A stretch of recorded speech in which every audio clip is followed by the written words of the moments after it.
85 тысяч квадратных метров ветхого и аварийного жилья планируется расселить в этом году в регионе. До реализации плана осталось ликвидировать 16 тысяч квадратных метров.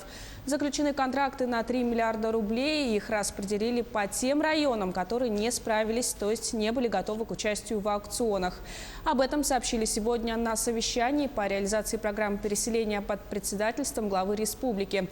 Представители улусов также приняли участие в заседании по видеосвязи. Они рассказали, как продвигается работа по нацпроекту.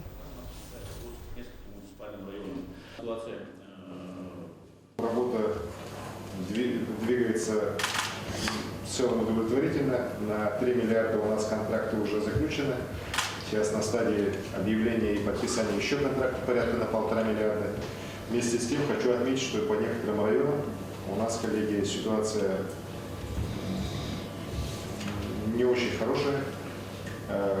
Нет готовности застройщиков по участию в аукционах в связи с разными проблемами. Так, у кого-то там земля не оформлена, у кого-то проектные документы еще не вышли, у кого-то нет госэкспертизы.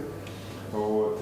Соответственно, я вас всех предупреждал, что по тем районам, по которым у нас будет понимание, что опоздание уже критическое, мы будем принимать решение о перераспределении в пользу тех районов, где работа идет достаточно успешно.